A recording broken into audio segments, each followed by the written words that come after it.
know what you start saying? When I say Allah, you start Akbar.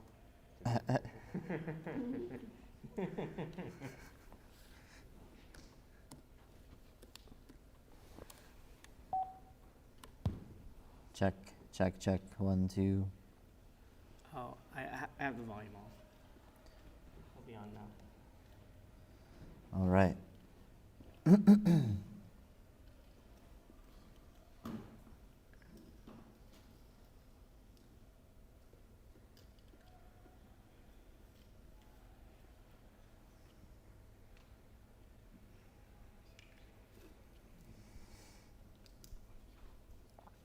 Still missing some people, so I don't know. Should we just begin and whatever? We have these recordings, right? So they can always come back to the recording. Okay, let me.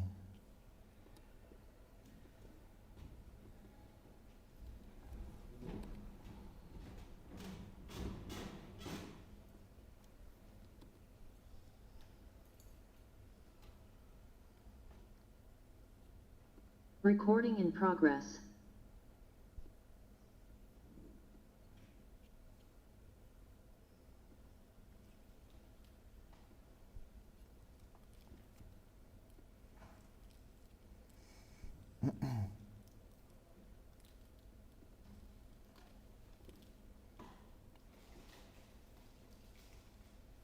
Okay, I'm in the right place.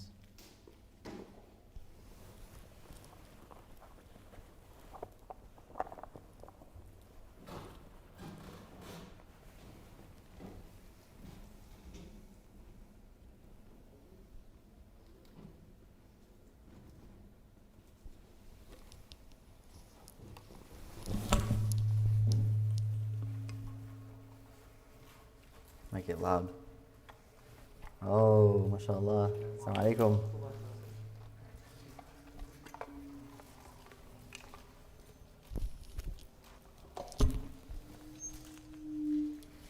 Okay.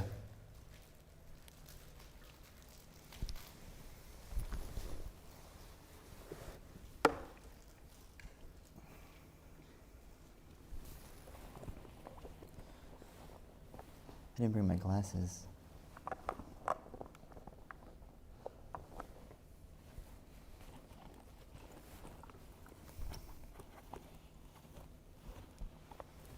That's okay. Inshallah, I'll try to squint.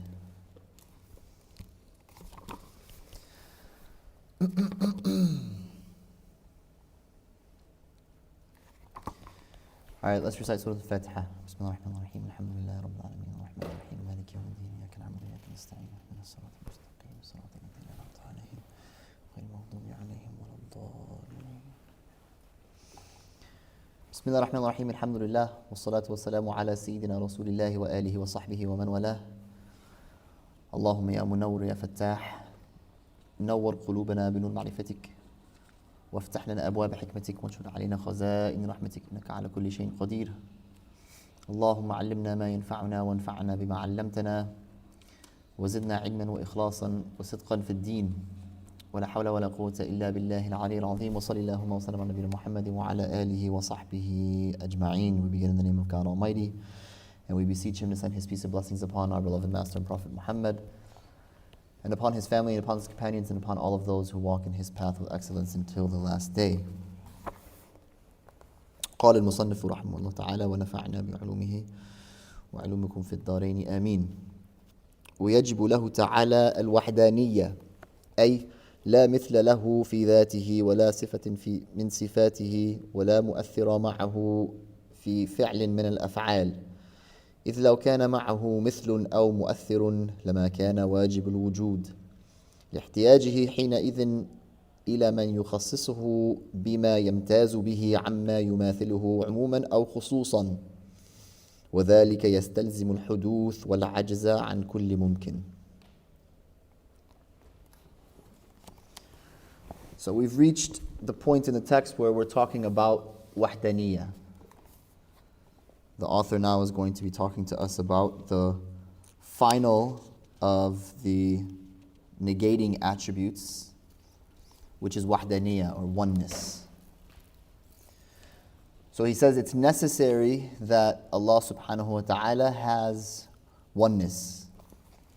And then he gives you a definition of what he means by that. أي لا مثل له في ذاته ولا صفة من صفاته ولا مؤثر معه في فعل من الأفعال.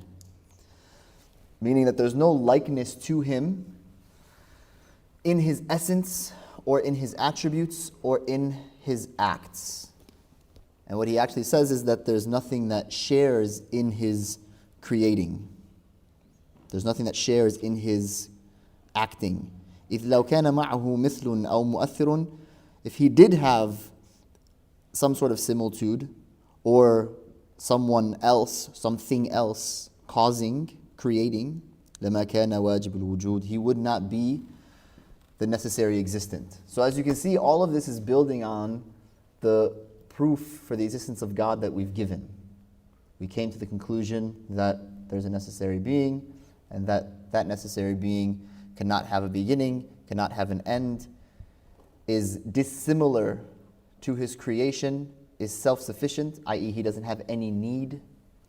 And then finally we come to Wahhdaniyah. So Wahhdaniyah, oneness, is the negation of multiplicity.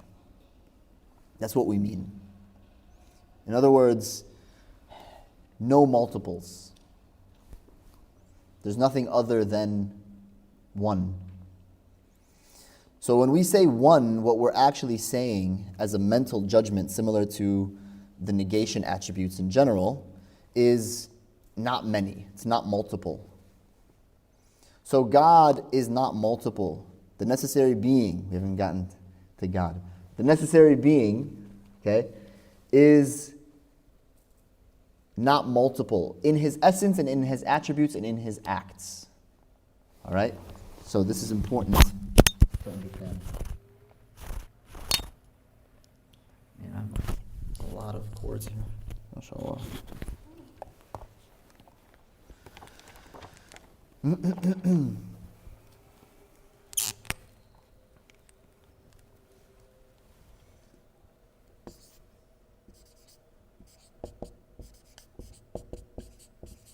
Oneness. Okay? And we're going to be talking about it in relationship to essence, attributes,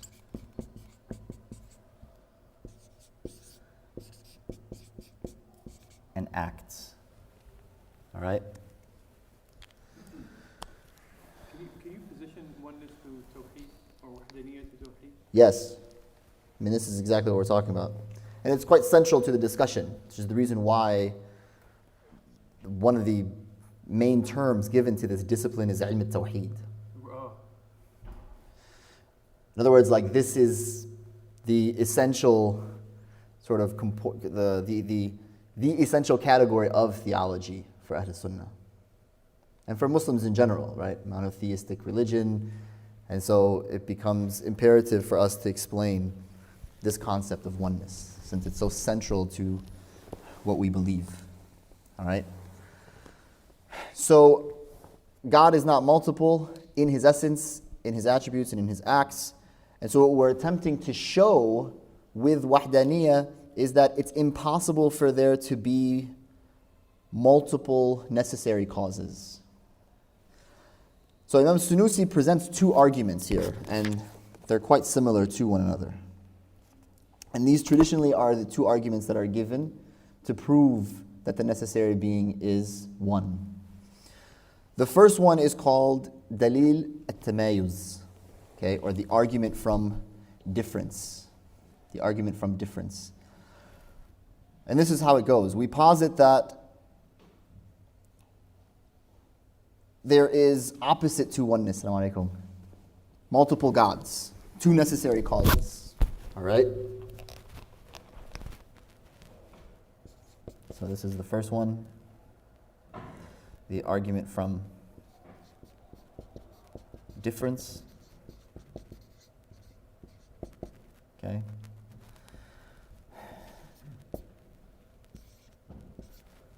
We have G1 and G2. God 1 and God 2. Necessary being 1 and necessary being 2. Now, in order to be the necessary being, think back now on the proof that we've given, where we got to. You cannot be contingent or have any contingent properties whatsoever, right? So if there are two necessary beings, it means that they have the exact same set of properties. Why?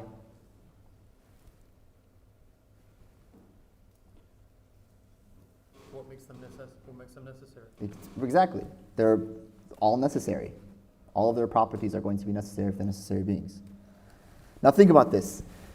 If they're absolutely identical, okay, like for example, if we have two cups here, right? If I were to,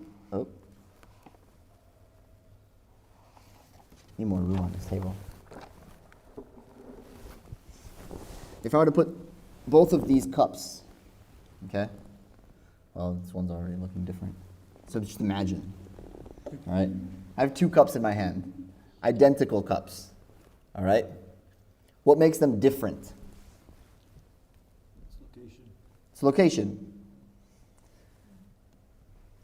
Majid is here, so it's going to be kind of hard to ask you guys these questions. Their location, right? Now, what if they were in the exact same location? Would there still be two cups?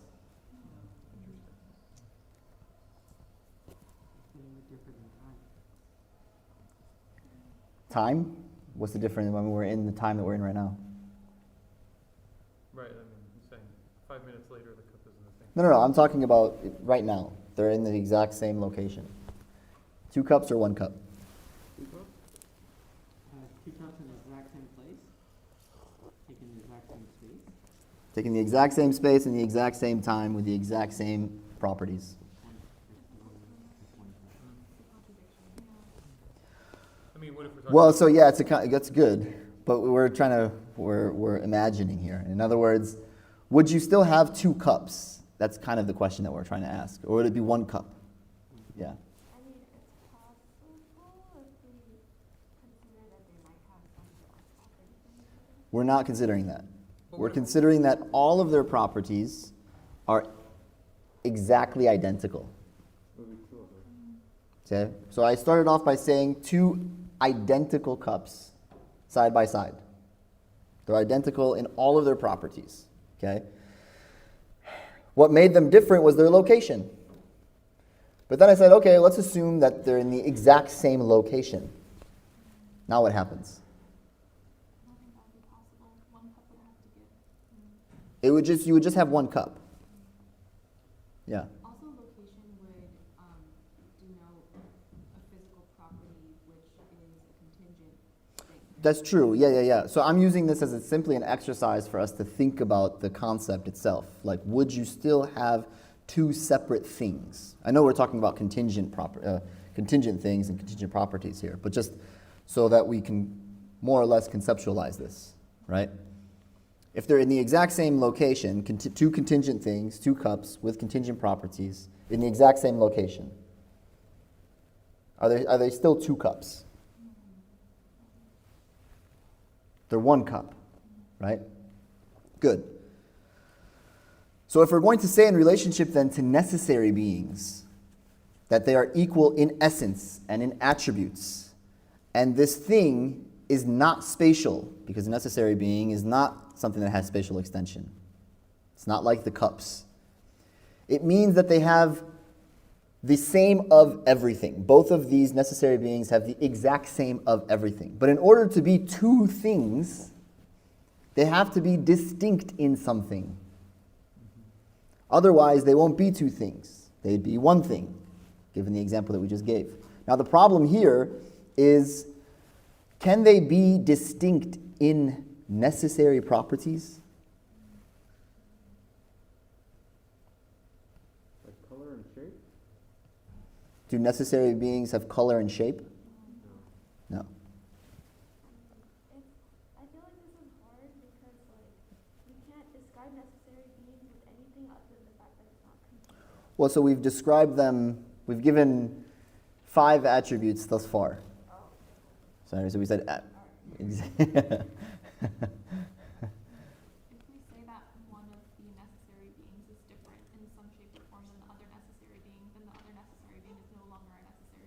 Good. Why? Because then whatever attribute that one has over the other, then that becomes the necessary being. Exactly. Hajar, dropping the mic. Any type of differentiation that you would make to a necessary being in terms of its properties would necessitate that that property then is contingent. It's not a necessary property anymore. And if they're contingent, then they must be caused. So it's impossible for there to be two. Does that make sense? Okay. So the gist of the argument basically is, the first premise is that you posit that there are two necessary causes, G1 and G2. If there are two and not one, they have to be different somehow. But they cannot be identical, otherwise they would be one thing. So if they are different, then they must be differentiated by something. But the problem there is that anything that you would differentiate to a necessary being from something that is necessary would have to be contingent. So it wouldn't be necessary. Why is this the case? Because what it means for a property to be necessary is that the thing that you're talking about cannot exist without it. Like, it cannot exist without it not being what it is. And so it necessarily has this property. So, take for example this book, all right? This book necessarily has extension in space. Does everybody see that? Right? So, can the book still exist if we removed this book from space, from the space around it? Like, if we continued to decrease its spatial location more and more and more and more until there was no space, does the book exist anymore? It doesn't. So this book necessarily has spatial extension. All right? Now the book also has color. Some, different forms of color, as a matter of fact. Are those things necessary? Right? So no. So the blue that's on this book, or the cream, or whatever color it is, those things are not necessary for the book. It could be a different color. Or the amount of pages that the book has, for example, right? 272. It could just as well be 270 and still be a book. Or 2 and still be a book. Does that make sense? So those properties then we would call contingent. They are a particular way, they could be a completely different way. Right? No absurdity there. No absurdity emerges from you assuming that they are. But with necessary properties, they cannot be different. There are properties that hold necessarily to them. So if we want to posit two hypothetical gods, it means that they would have to hold necessary properties. And those necessary properties would hold necessarily for them, which means that they would be the exact same.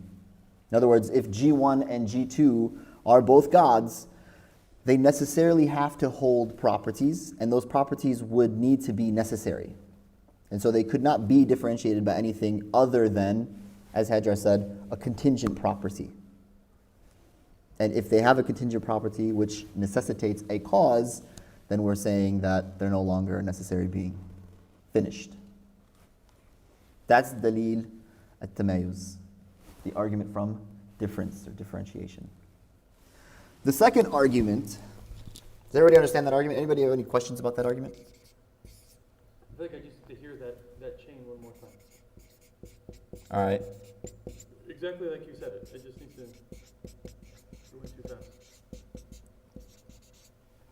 If there are two, then there has to be a differentiator. If there are two and we're saying that they're both necessary, Yeah. okay, they have to be distinguished in something. And that distinguishing quality is. That distinguishing quality will makes them contingent. undoubtedly be Because they're not contingent. necessary. Exactly. Gotcha. So if we say that this was contingent based on a particular property that differentiates it from G1, then G1 would in fact be the necessary being, and G2 wouldn't. Even if that contingency is positionality. Exactly.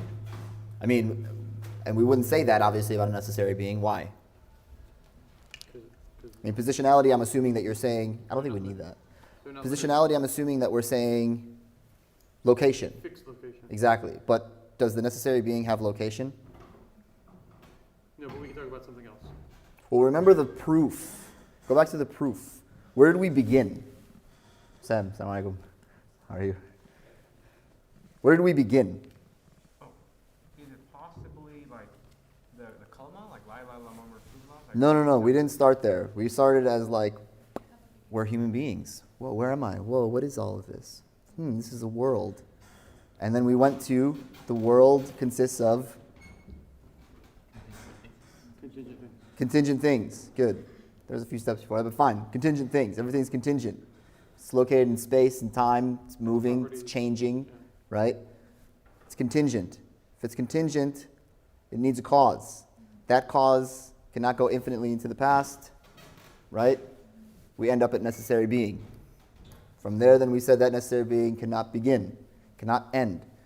Has to be dissimilar from everything in creation and has no need and is one. Now we're here. That's kind of a refresher, alhamdulillah, for Mu'az who just came. So that, you got 4 lessons in 20 seconds right there. There you go. So now we're here. We're saying G1 and G2 are both necessary. Okay? They're necessary. They're not spatially located things, and which means that all of their attributes must, in fact, then be necessary. So anything that would distinguish them at that point, anything that would differentiate them, would be contingent. All right? And since we said both of them are completely equal in the beginning, it means that if we said G2 had a contingent property, right, we could just as well then say that that also happens to G1, where G2 becomes a necessary being, G1 has the contingent property, i.e., there are no necessary beings at that point. Finished. Has to be one. All right? So that is the argument from difference. The other argument is called Dalil at-Tamanu'. Dalil at-Tamanu', meaning mutual prevention. It's a slightly more empirical argument. The other one is a bit more like a priori. And it's the argument actually that Allah subhanahu wa ta'ala references in the Quran, where He says, بعد أعوذ بالله من الشيطان الرجيم لو كان فيهما آلهة إلا الله لفسدتا. Say if there were gods beside God, the world would be in ruin. Like the world would not actually be in existence. There would be no world. But the world does exist, right? No skeptics here? Everybody good with existence at the very least? All right. The world does exist. Therefore, there aren't multiple gods. Like that would be the syllogism, basically. There's only one God.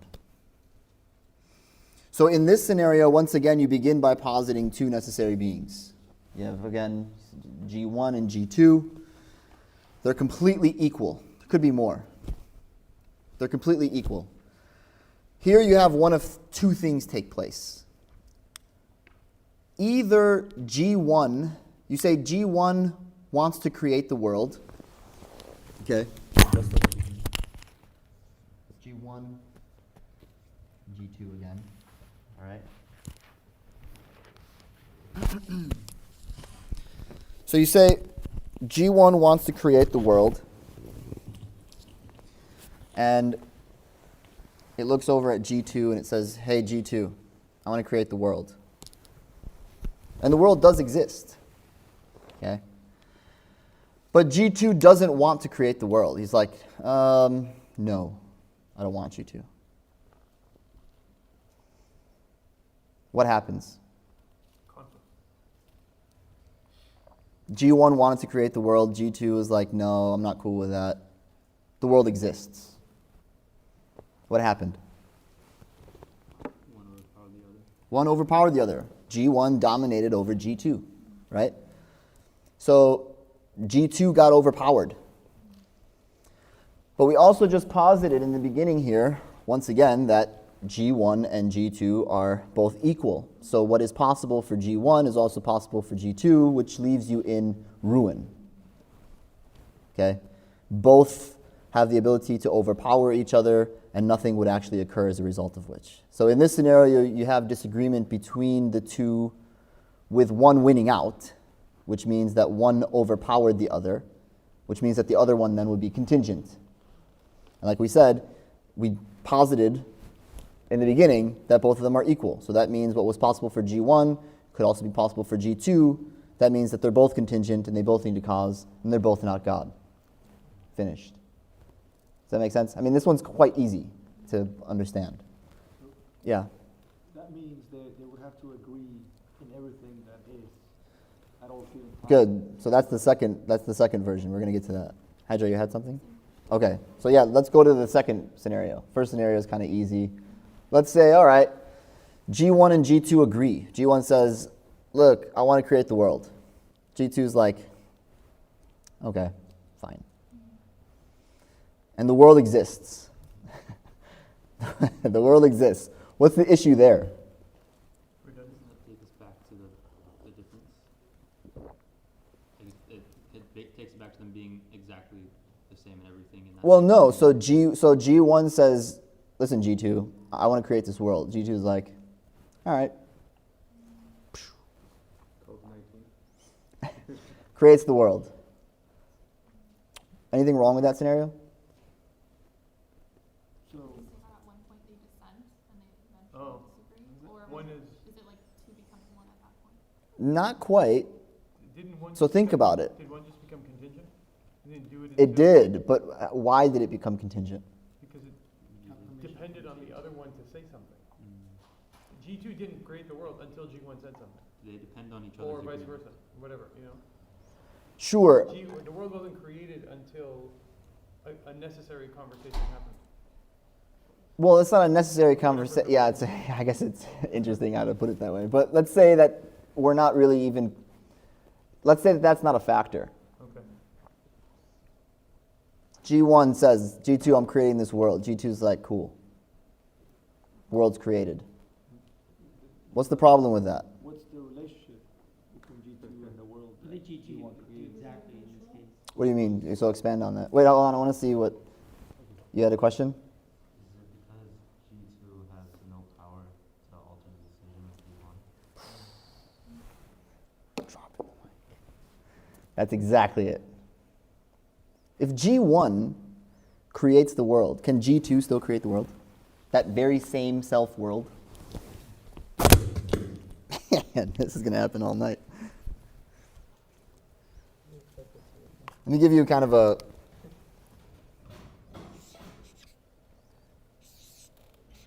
This is world. Okay? G1 creates it. Can this same exact world now also be created by G2? I mean, why wouldn't it though? If we're saying that they both have the exact same equal properties and powers, then potentially couldn't G2 create the world in the same exact way that G1 could have? Well, could have is different than did, and thus no longer has the opportunity to. So let's say G1 creates you. Can G2 also create the very same self you?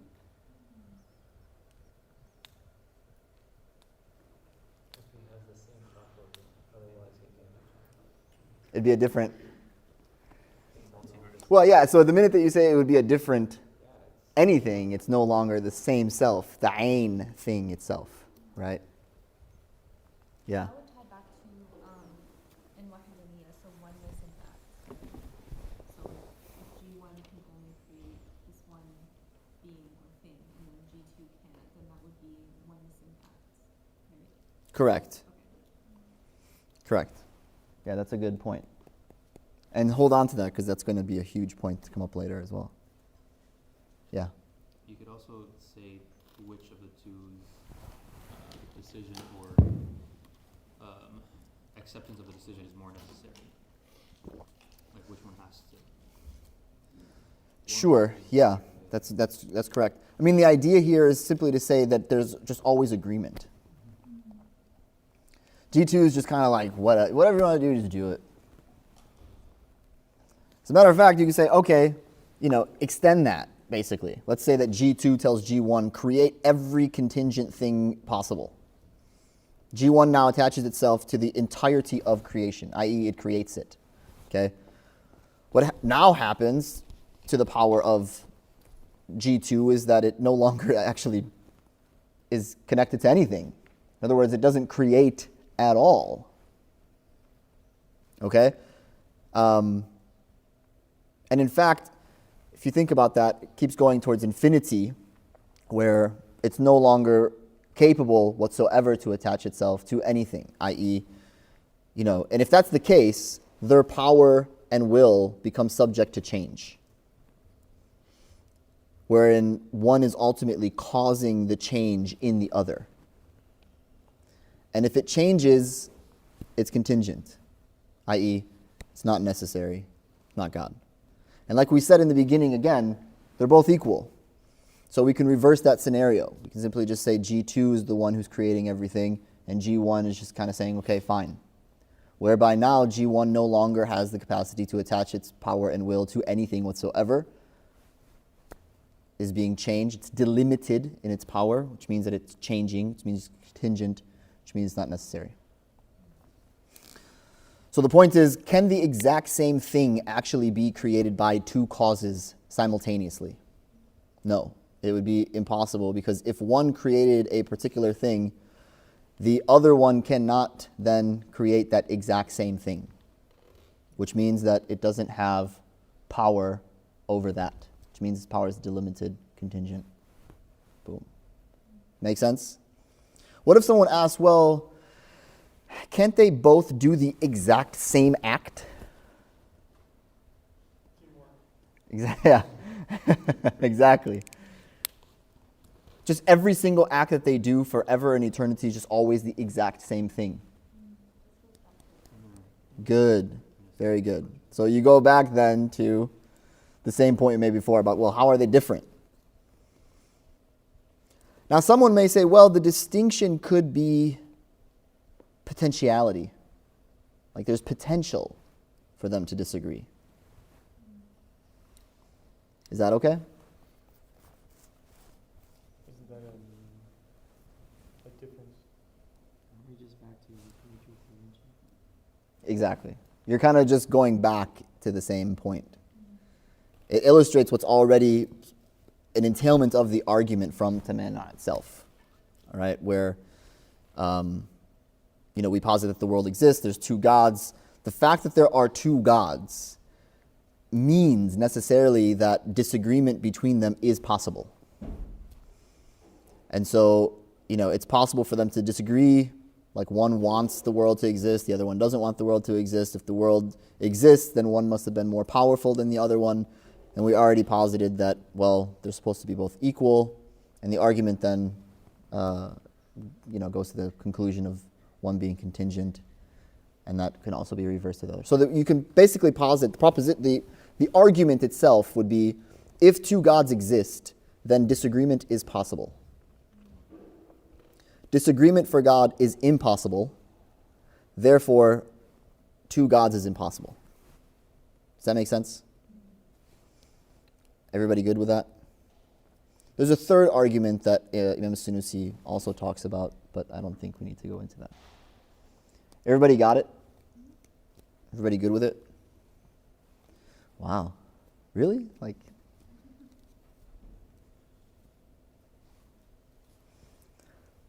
All right. I don't know, maybe I'm getting better at explaining this stuff. Usually people are like... Let me talk for a second now about this concept of occasionalism. One of the entailments of this argument from Tamana, from mutual prevention, is the following.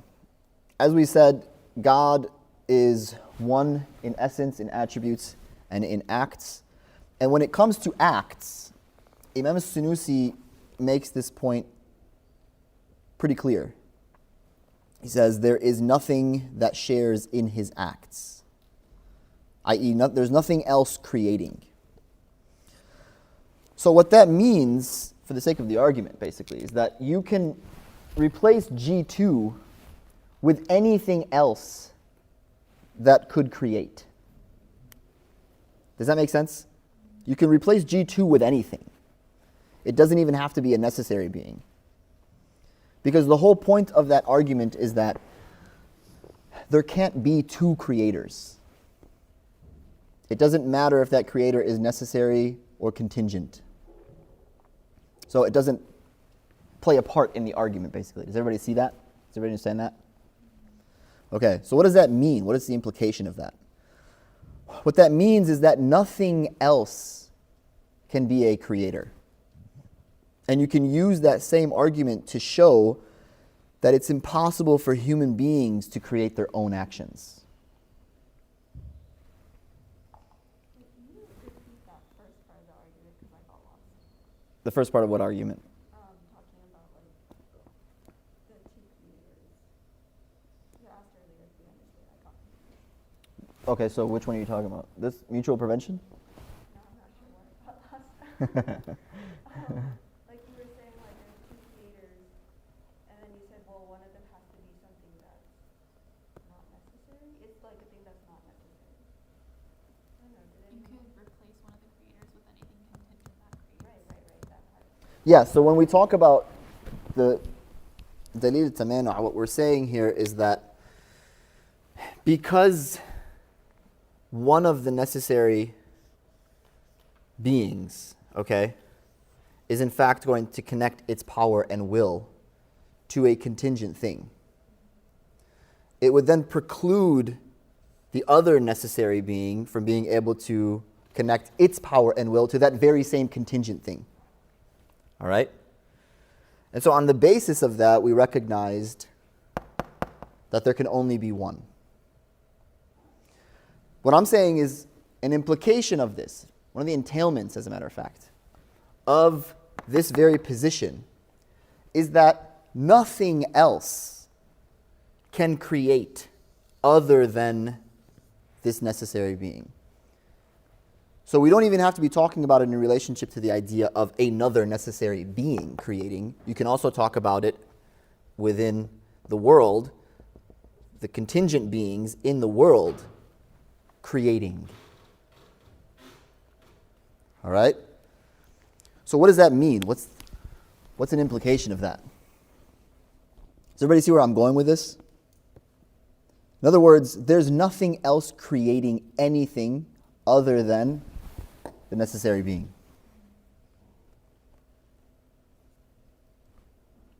Because the question becomes, well, if you created your own acts, then can God still create that act?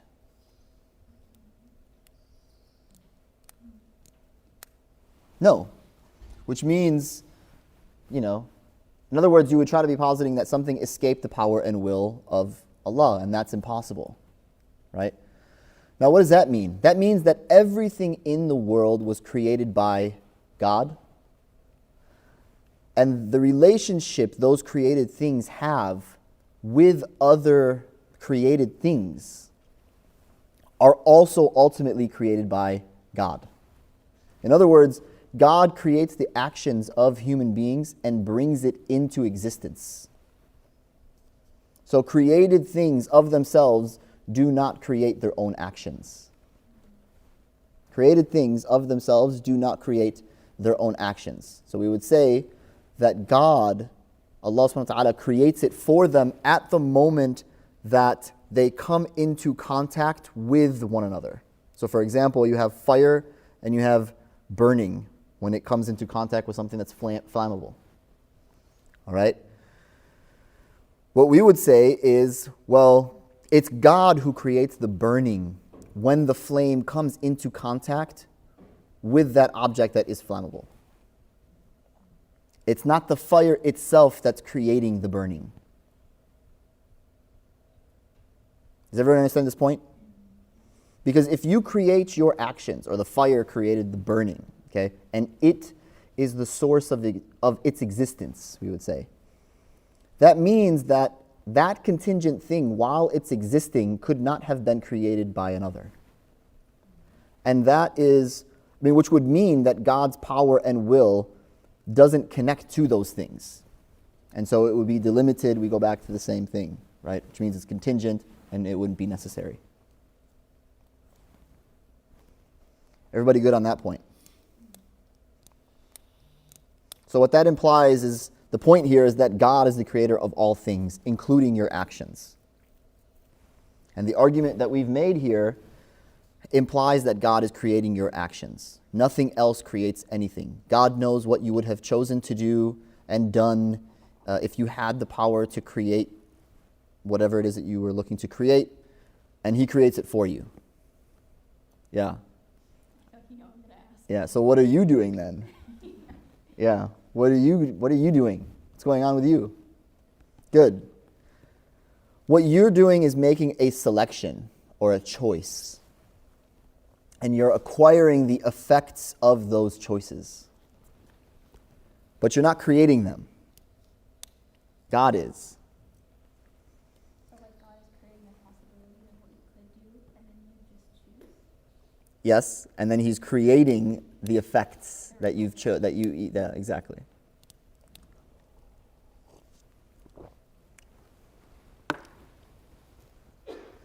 I feel like I'm looking at like people that are just like, they're like, whoa. By the way, this position is unique to Ahl Sunnah wal Jama'ah. This is a unique Sunni position. Only the Sunnah hold this position.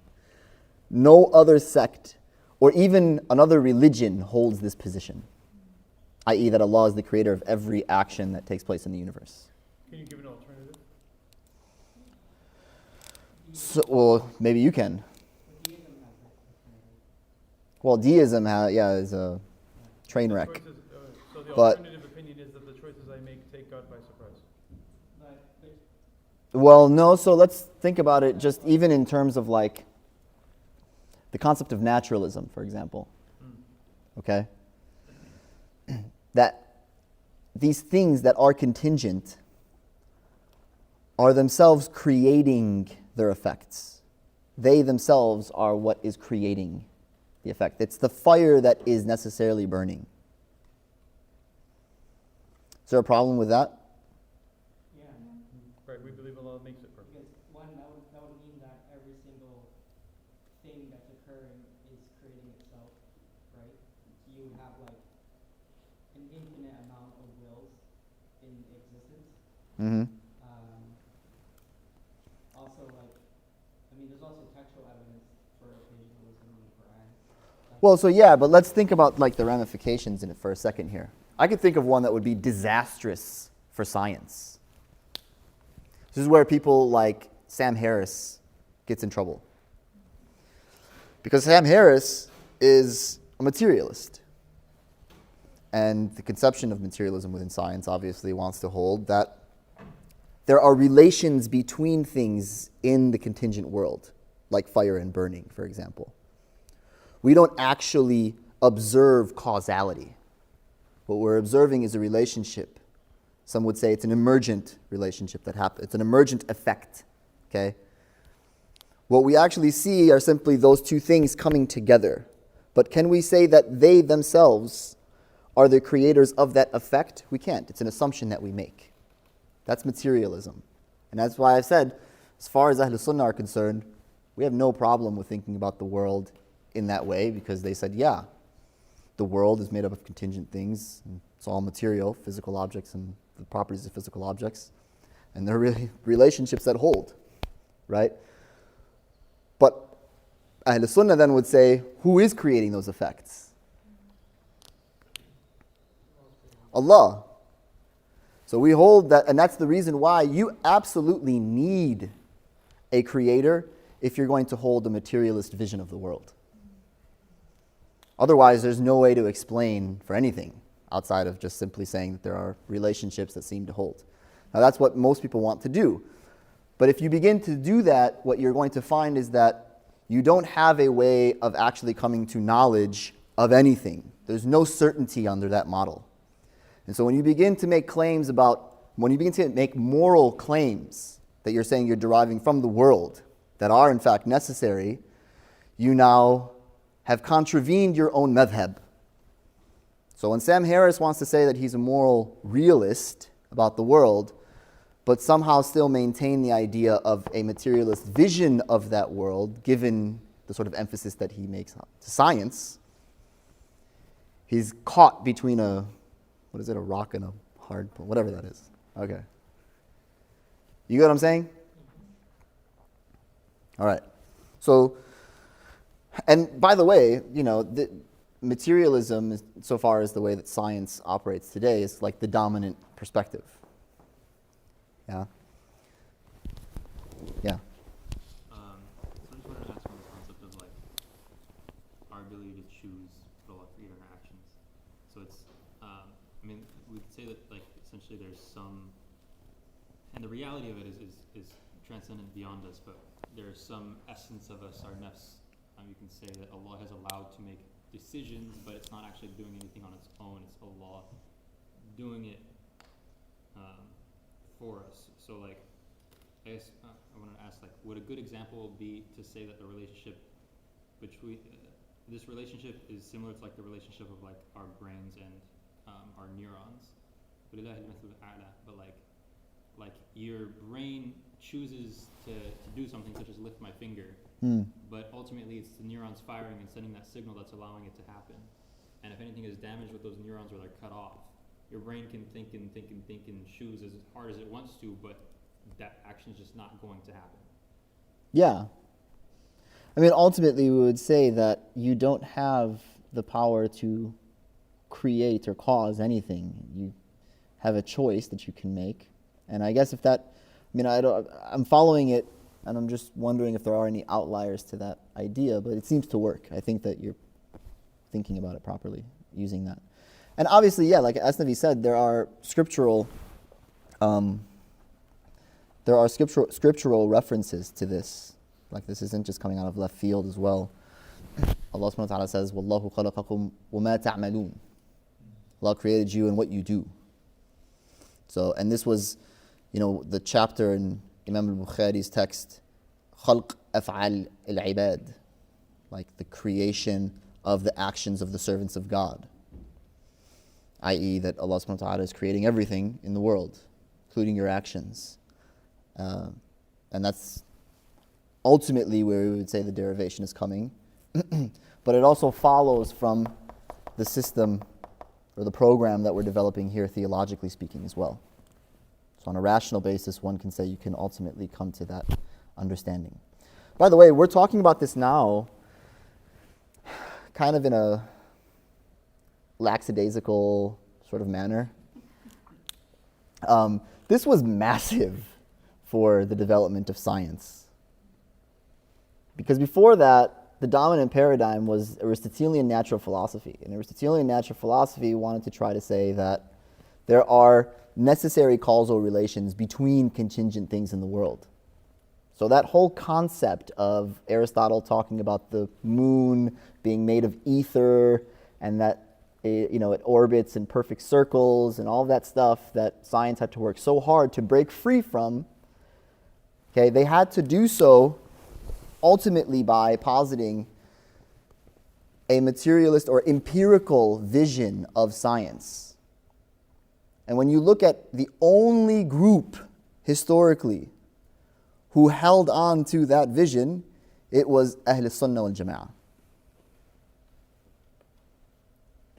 We believe that the world began when everybody was laughing at us for making such a claim. Right? So, again, these things have to be put into perspective here. Yeah?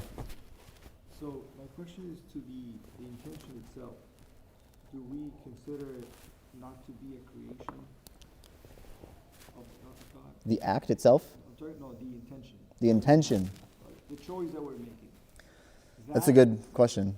Is that not created or what? It has to be created, right? Yeah. So there's a difference of opinion. According to our school, they would say that's also being created. But it's being created with the perfect knowledge of Allah subhanahu wa ta'ala, knowing what in fact you would create had you put yourself in that particular situation. All right? Now some people had an issue with this. I mean, we're talking about it and we're all Maybe, I'm waiting for like somebody to push back, but I'm not finding it. Okay, let's push back. Some people had an issue with this. You all seem to be very fine with No, it. I don't. Yeah. Occasionalism makes the most sense. Yeah, it does make the most sense. But if I wanted to fight it, I can't do it. So the Mu'tazila, for example, in the early period, they fought it. Okay? They asked, look, this is all great, but like, snap back to reality for a second. How are human beings liable for anything that they do with this model? Like, it doesn't seem like you would be responsible for anything that's going on. Why not? Well, so that would be my question to you all. What do you think? Because you know. I would argue that under that model that we aren't, because if Allah is creating everything, why, frankly, like, because I can't judge you, Allah can judge you. Right. Allah's here dictating what Allah wants. I guess that begs the question of free will. Like, are we even doing anything wrong? Mm-hmm. Because Allah is technically manifesting everything that we know, see, feel, intend. Even Good. which makes me wonder, like, okay, what about the fitrah? If the fitrah is something that's placed by Allah into all of us, Okay. and we make a decision that we know could be bad, Mm-hmm. instinct, right? Is that sufficient? Yeah. Okay. What about our teaching? How am I responsible for things Allah did? How am I responsible for the things that Allah is creating? Exactly. Creating all of it. I'm not creating any of it. He made me do this. Yes. You have a question. But you can pray to change. Somebody had a question? I was just going to ask, Yeah. can you define fitrah? What did you say? Primordial nature. Does that help? The fitrah basically is a concept that human beings have an innate, intuitive, axiomatic nature to them that knows certain things, right, and rejects others intuitively. Right? Like when I say X is Y and X is not Y. There's something in you intuitively that doesn't like that. Why don't you like that? It's fitri, right? 1 and 1 and 1 is 1. Nah, your fitra, it should go, ooh, right? Like there's something messed up about that. Yes. And that's why the Prophet ﷺ said that, your fitra can change. Not your fitra, but you yourself can develop in a particular circumstance that causes you no longer to feel that anymore. Right? Your parents, your society, whatnot, can inculcate within you concepts that you no longer see them in that light anymore. Doesn't mean that it's not still there. You can still recover it. But anyways. Can I offer Yeah. a counter example and just tell me where the flaw is in it? Sure. That the counter argument would be, or one could be that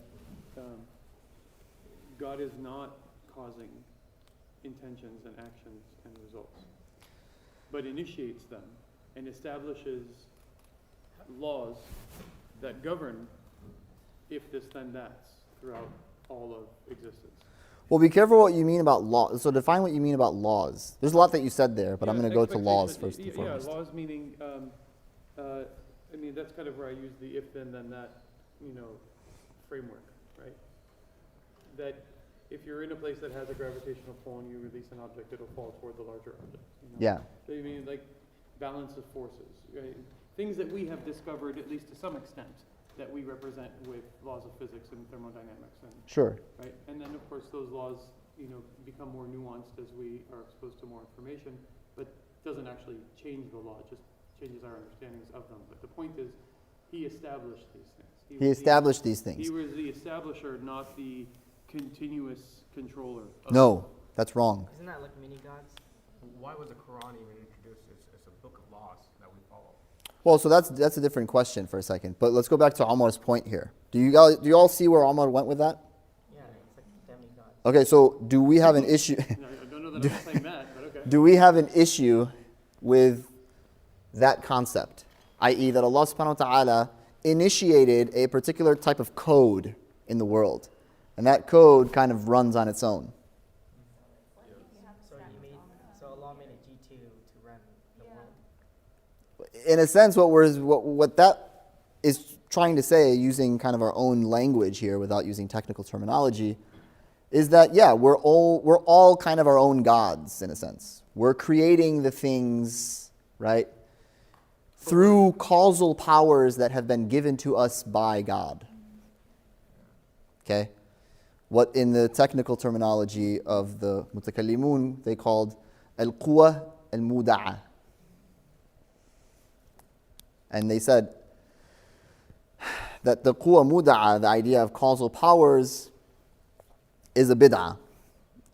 You're not a kafir, alhamdulillah. But that is a bid'ah. In other words, yeah. So that would be what they said, is that if you're going to posit that things have causal powers that have been given to them by God, Allah subhanahu wa ta'ala gave you power and then you are off using it, okay? Sure. Yeah? Can I use the word agency instead of power? Agency, sure. But even that is still problematic, because what we're saying, we have to go back to the dalil al-tamanu'. Okay. Okay. Yeah, I don't see the conflict, but go ahead. So yeah, let's talk about it again then. Yeah. So I don't see the conflict meaning between. I don't see how what I'm saying is that. So if I create my action, can God create it? I don't really create my action though. That's what I'm trying to. I'm not saying I created my action. I mean. So is God the one who's directly causing, creating, Not directly. efficating? Not directly. Indirectly. Indirectly through Through a large sequence of chaotic events that appear chaotic, but according to his code are perfectly nuanced. To Sure. yield this result. The point is to say that God is giving his power, okay, to something else that then has agency to create these effects in the world. The problem is how you're formulating it. I don't know that I'm formulating Well, it that so way. give me another way of thinking about it. What if, like, it doesn't have to be creating, it could be destroying? Couldn't it be like the process needed? Could be destroying. What do you mean by that? I could choose to take a knife and go hurt someone. Well, so yeah, we would think about that in terms of then, are you the one ultimately, right, who is creating that action? It also comes down to, could it be that God had created certain things, ordained that is its purpose, and that it knows its purpose, fire, its purpose is to burn. Right. So it doesn't have to get a constant creation. It knows what its purpose is and it continues to do it, to ordain it. Sure. So the other way of saying that would be to say that the fire necessarily burns. Yes. Do we believe that fire necessarily burns? No, that means it's like. Well, I mean. Well, so let's think about what Linguistically, Hassan is saying, because this is a really good example. Okay, if we were to try to say, well, why can't the fire have a nature by which it understands its own purpose and it fulfills the role of its purpose, i.e., it has a necessary cause, right, that ultimately emanates or entails from what it is, all right, which is what naturalism is, ultimately. So well, then what happens to miracles under that model? Can Ibrahim still fall in the fire and not burn? I feel like miracles need another shelf in this conversation. Like, if you're going to bring in miracles, then that changes the dynamic of this conversation. Well, so why? Because I don't know that, I think we're fully capable of believing in God without miracles.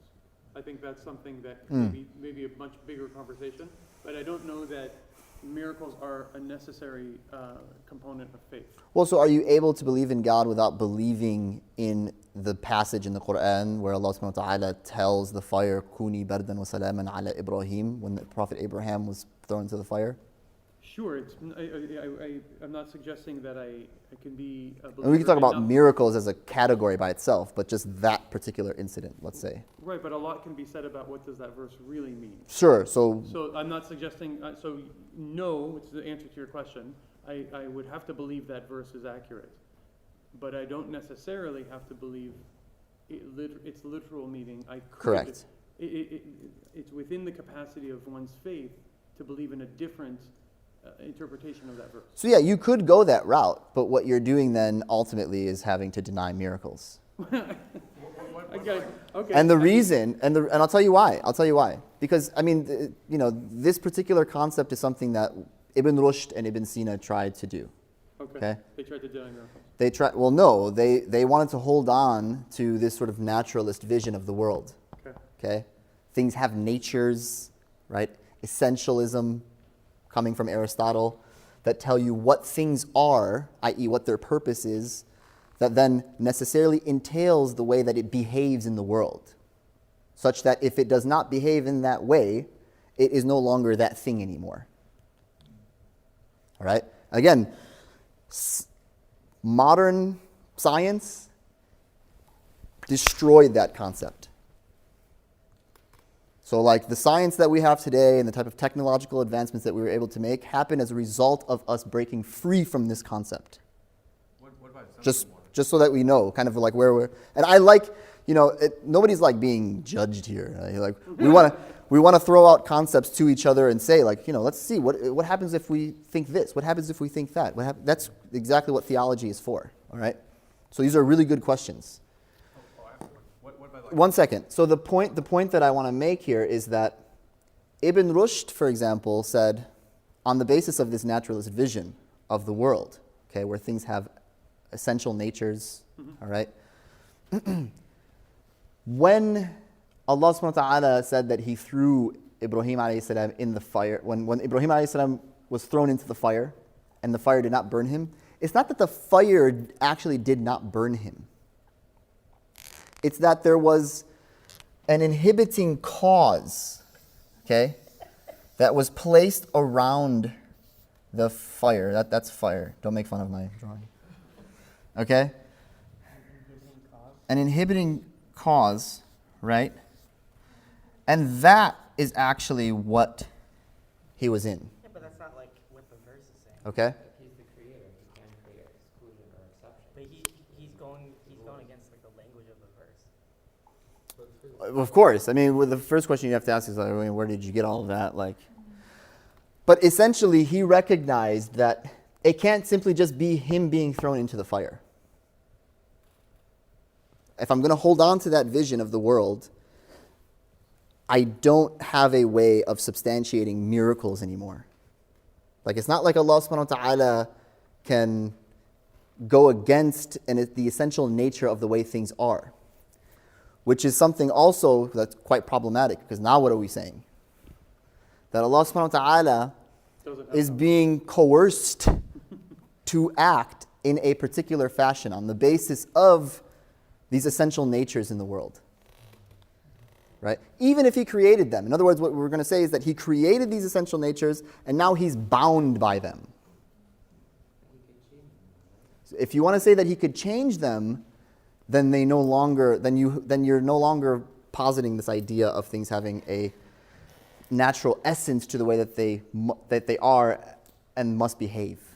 What you're saying is that it's simply Allah subhanahu wa ta'ala positing them, okay, and positing the relationships that they have with things. Now there's obviously patterns in the world. I mean, when I let go of this, we all know what's going to happen. When I put my hand in fire, we all know what's going to happen. We have to understand that is also a reality, but we have to understand the nature of that reality. That reality is not necessary. That reality is something that is possible. And it's possible in our schematic because Allah subhanahu wa ta'ala has the ability to create it in that fashion or not. هُوَ يَفْعَلُ مَا يَشَاءُ وَيَخْتَارُ. He does what He wills and He chooses. And if He chooses not to do it in that particular fashion, there's no problem. Ultimately, what that means is that things in this world and the way that we come to discover reality in terms of how the world is operating and how it's behaving is simply on the basis of patterns, repeated patterns in nature. That's what a materialist vision of the world would want. Hence why they were able to advance, because they're no longer thinking about the world using a priori judgments about what the world in fact is. Like, no, the moon has to orbit in perfect circles. You know, create the math that substantiates my a priori judgment about the moon orbiting in perfect circles. Okay? No, we don't have to do that anymore. Now we can simply just observe through empirical means the way that it's behaving. And if there seems to be math that better, well, not math, but if there seems to be a way of us understanding the world, all right, that goes against these a priori facts about an a posteriori reality, there's no reason for us to hold on to them. We simply know the things that we know. We know things about the world given our empirical judgments, our observations of those things in the world and the way that they behave. It's interesting because I see that as proof that there is a creator. So, for example, there's fires ordained to burn, and then there is an exception, therefore there's a creator that, in a sense, created a miracle for it to not behave the way it is, therefore there is a creator, because it has changed the way it behaves. So that's kind of how I was trying to approach it. So one of the things, and this is obviously where other groups would also probably be on board with what you're saying, but one of the things that you have to think about is this. If we're able to explain for the world in this fashion, i.e. that there are necessary causal relations, do you really need a God in that particular schematic?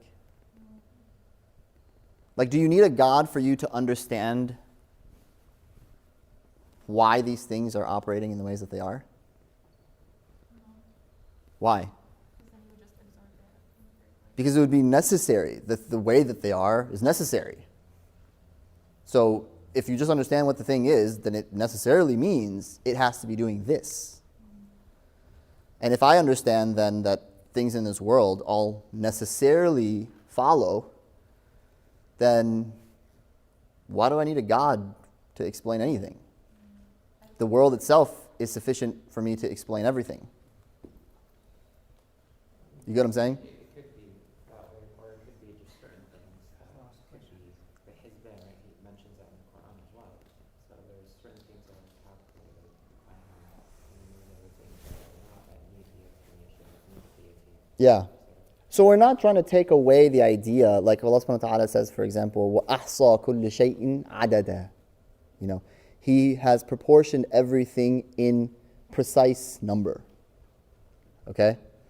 And obviously anyone who does any work in the field of science would have to admit that there is an immense amount of precision in the universe.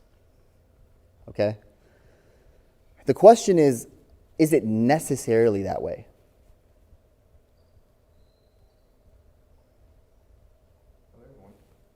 I don't know if this is a good example, but there's equal ratio, there's more, less men, more women.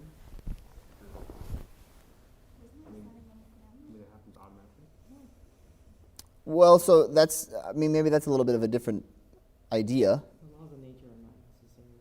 It's not about the laws of nature. It's to ask whether or not the world is precise in this way necessarily. No. In other words, it's irrational to assume that it was some other way. Some logical contradiction arises if you assume that the world was some other way. No, it's possible. It's possible. So then, what that would mean is that God's power and will would somehow not be able to connect to something that is possible.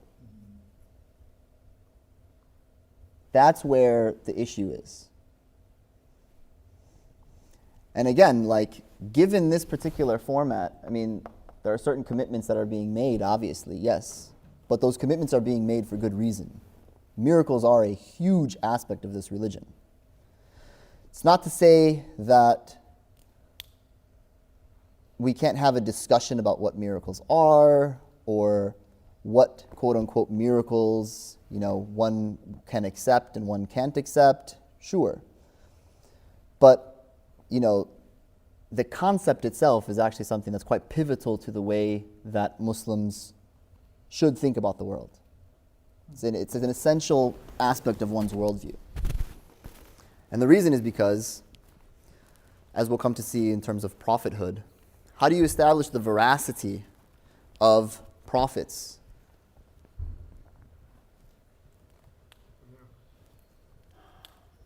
If you don't have miracles, then you're kind of just saying, hope he's right. Right? I don't know. I don't see miracles listed in any of the articles of faith or pillars of Islam, or even in, like, the word mu'jiza doesn't even come up in the Quran. Like, But I'm just saying I'm not saying miracles didn't happen. I want to be clear the air about what I think in this public space here. I'm not trying to deny these miracles existed and happened, and that they're beautiful and wonderful and they support one's belief in God. I just don't know how essential they are to one's faith. I mean, if you accept the prophets on the merits of who they were and what they accomplished and what they preached, that's sufficient. Why would you accept them? I mean, I would say for the same reason, like, I think of Prophet Muhammad in his, early on in his mission, he didn't perform any miracles. People believed him simply on the veracity of the content of what he said. Well, And even at one point, that's not miraculous? that he was a noble person that people believed. No, that he was being revealed to by God and speaking the words of God. Right, but I also don't think that the average person who chose to follow him because they're like, there's no way he came up with this on his own. Why do I you think that they they did? heard what he said and said, this is beautiful what he's saying. That's it? And that was influential enough for some people. Yeah. And I think for some people, he also put together a philosophical structure of society that they were down with. They're like, yeah, you're right, we're all equal. So I'm all for that, Yeah. regardless of whether you have a miracle or not. Just on the basis that you're trying to restructure society in a way that to me makes sense, I'm on board. I agree with you. That point I agree with. Yes. And I think that people are definitely going to be down for the cause, given the type of things that they're seeing from him in general. Okay? It's not like they're establishing the veracity on the basis of something like this. But the point is, can you establish the veracity by simply just saying, man, what he's doing is beautiful? I don't know. It's like there's a verse where they say, Well, so it's simply an analytic point. Like, we can just say, like, look, I think that, what Hawking presented is beautiful. Is he a prophet? to some. That's right. That's true. That's true. But the thing that makes me not believe him as a prophet, but believe someone else as a prophet, isn't because some other prophet performed a miracle. And he didn't. So my point is to say, what is that point then that allows for you to say what he's saying is true? He really is being revealed to by God. I don't Not to say that that's why you came on board. Right. Okay? That's not to say that. Because there were many companions who simply saw the prophet, immediately recognized he's a prophet. He didn't even say anything. Just being in his presence was like, this man is a prophet. I don't need anything else. That is actually what happened to one of the companions who came from a Jewish background. He said, I know the prophecies that are in my scriptures, and he must meet all of these things. He saw him, the list didn't matter at that point. He recognized right away. And he made the shahada. But that's not actually what we're trying to discover here. What we're trying to discover is, why is the religion true? So there's a verse that says, I think where they challenged at least Musa and probably other prophets, where they said, why doesn't an angel come down and prove what you're telling us? Now that would have been a miracle, and that would have opened and shut the case right away. So we're actually going to talk about that when we get to the section on prophets, so I don't want to talk about it now. All right. But there is it goes back to the fact that it's actually, I don't want to give it away. All right. We'll come back to it. I'm just But saying, if save we that need to point. see laws of nature radically altered in order for us to believe, Yeah. then why didn't angels just come down and alter every single thing we knew about what was normal? Well, see, the point that you're trying to make is to say, why didn't this miracle happen? Well, Okay, I'm not necessarily saying that. I'm saying that Yeah. the Quran explicitly mentioned why this miracle didn't happen. Can Not you- why am I asking it? It's Yeah, just- no, I understand that. But my point is to say the Quran itself, is it a miracle or not? Yes. Sure. I'll go with you. I have no reason to say no to that. but- There's a difference between saying people were down for what he was doing and hopped on board, and the majority of the society did so. We are completely, I fully agree. And as a matter of fact, Dr. Jackson has presented an enormous amount of material to show that that is in fact the case. The minute that the Muslims made Hajj, all of the Arabs recognized that this thing that we call Islam is an Arab thing, and they got on board. It wasn't because they had any type of interaction even with the Prophet or understood the veracity of the claims that he was making. It was simply, it's Arab, he's in power, let's do this. Cultural momentum. No problem. Sure. And that's fine. And alhamdulillah that they're doing that with something that is true. Mhm. But is that the way that we want to move forward and allow our children to move forward in society today? Just whatever's the next dope thing out there, right? That has the most power in terms of its cultural sway and is beautiful becomes what we get down with. That seems to me like a very, Yeah, I do think there's some secretly- murky water there. I do think that is secretly what people want, and that's why they're so hyper about building an ecosystem that presents that. So that True. the dope thing is hijab and beards and modesty. Yeah. You get what I mean? Yeah. Let's make that the dope thing around our kids, so that if they at least follow it like sheep, we're good. I'm all for that as well. I mean, Yeah. I believe that we got to make it dope. It has to be dope. But it doesn't. But what are we making dope? You get what I'm saying? Exactly. We're making the truth dope. We're not trying to, simply just say, well, this thing over here seems to be dope. Let's just ride that wave. I get it, but do we Yeah. want them to follow it on the basis of it being dope or on the basis of it being true? I don't think we should delimit it. Okay. I think that. Either or. Yeah, I think. Both and. Both ends, sure. Yeah, I think. As long as it's the true thing. Yeah, as long as it's the truth. Yes, absolutely. I mean, look, I was talking to, I don't know if I'm still live.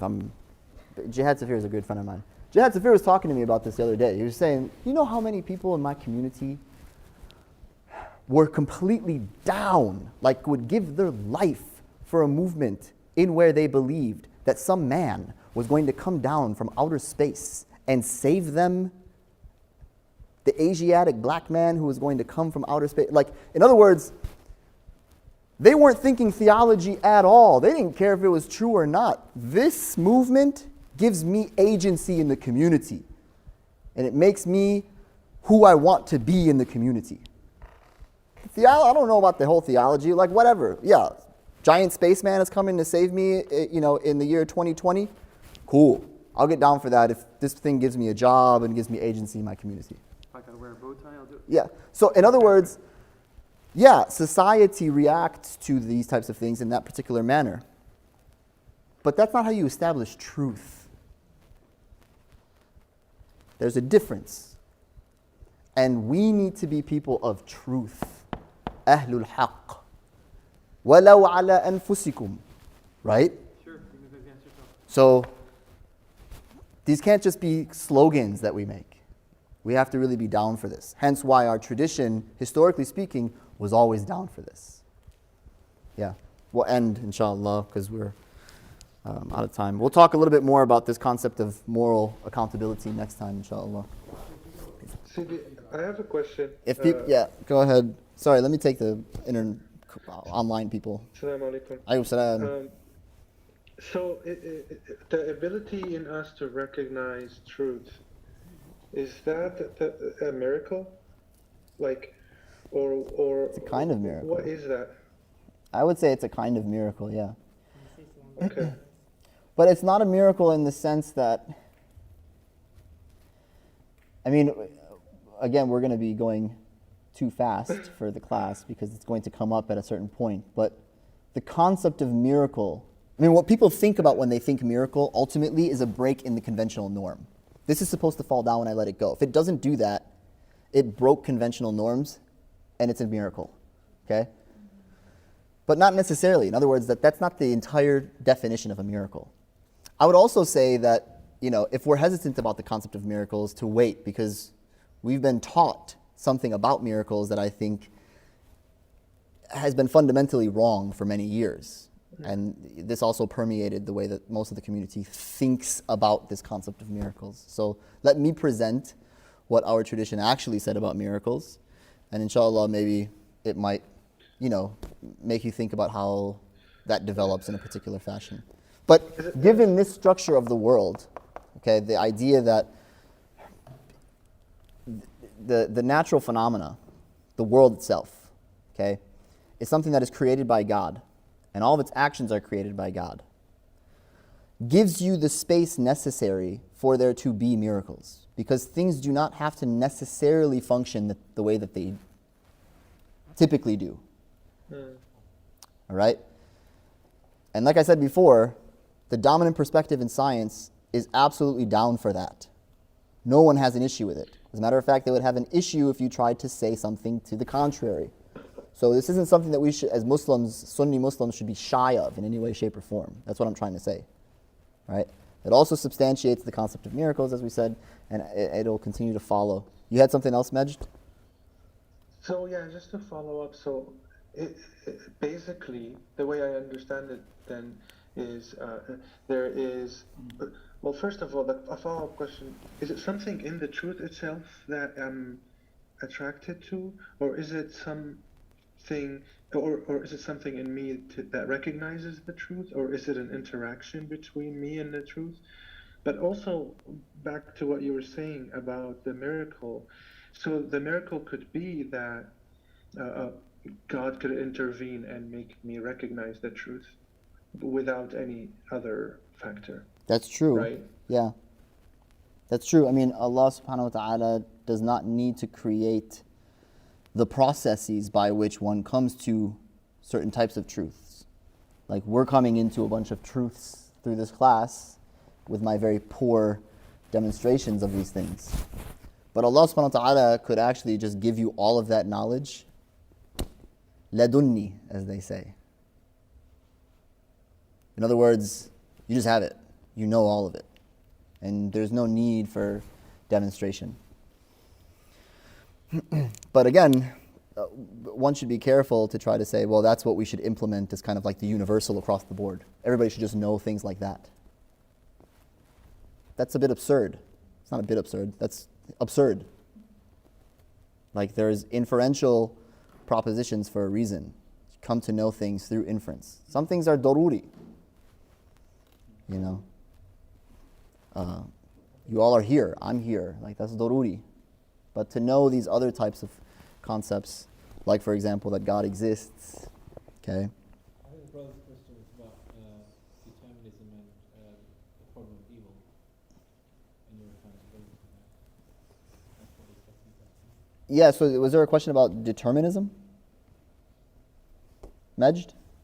For me? No. I mean, I think No, that the concept that you were talking about. Like an example of that would be like how the Mahdi, for example, will Allah will yuslihu, Allah will rectify him overnight, right?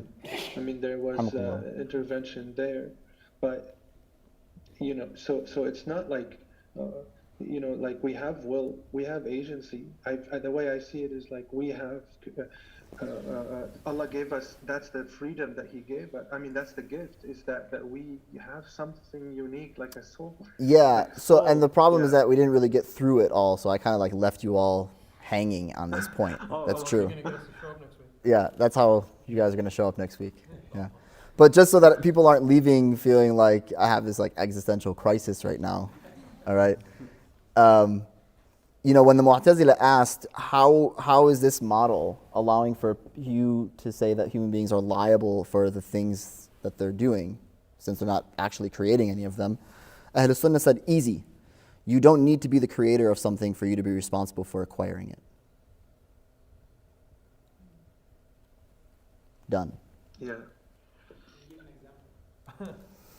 Sure. So an analogy is like you're playing a first-person shooter game, like Fortnite, which is like the big game. So Fortnite, you like shoot people and stuff, okay? The effects that are happening are actually happening in the game. They're in the console itself, right? They're not being created by you, are they? No. So what are you doing? You're acquiring those effects. Present your will. Exactly. You've made a selection or a choice, but you haven't actually created anything in the game itself. Now, we've shown that God created you and everything in the world. Then we show that He's the only being that can create, that God creates human actions, all right? And so then the early sects like the Mu'tazila, who want to sort of raise this point, Ahl Sunnah would simply say, the idea that you're trying to get at is, how am I responsible for the things that I'm doing, even though I'm not creating them? And that concept is simple. I don't have to create them in order for me to be responsible for acquiring them. So like, say for example, we're continuing to play Fortnite, all right? Me and you are playing Fortnite together. And we turn friendly fire on, and I turn over towards you, and I shoot you, and then your player dies. And you're like, what the heck, bro? And I'm like, it wasn't me, I didn't create that, the console created that. Does that work? No, but you were saying before that there's intention, and the intention is also created. So there's intention, right? So ultimately what we're saying here then is that you have the intention, you make a selection, but the effects are not being created by you. Okay, so the right? intention's not created. So there's a difference of opinion on this. The Maturidiyya said it wasn't created, the Ash'ari said it was created. We'll talk about that a little bit more. Okay. Yeah. Next week? Yeah, next week. But that becomes the point that, I think is foundational for us to understand. Sorry I used Fortnite, but I think Fortnite works in this model. And you guys play Fortnite, right? No. Yeah. All right. صلى الله وسلم على نبينا محمد وعلى آله وصحبه وسلم. We ask Allah subhanahu wa ta'ala to give us knowledge of our religion and to allow us to follow the path of the Prophet Muhammad sallallahu alayhi wa alihi wa sahbihi wasallam. Ya Allah, allow us to understand your religion in the way that pleases you and the way that is truly in the path of the Prophet Muhammad sallallahu alayhi wa sallam. We ask you, Ya Allah, to allow us to be people of kindness, to allow us to be people of love, to allow us to be people of mercy, to allow us to be people of truth, and who hold on to that truth in ways that are ultimately beautiful to ourselves, to our communities, to our families, and to the world. Ameen. Wa sallallahu wa sallam ala nabiyina Muhammad wa alihi wa sahbihi ajma'in.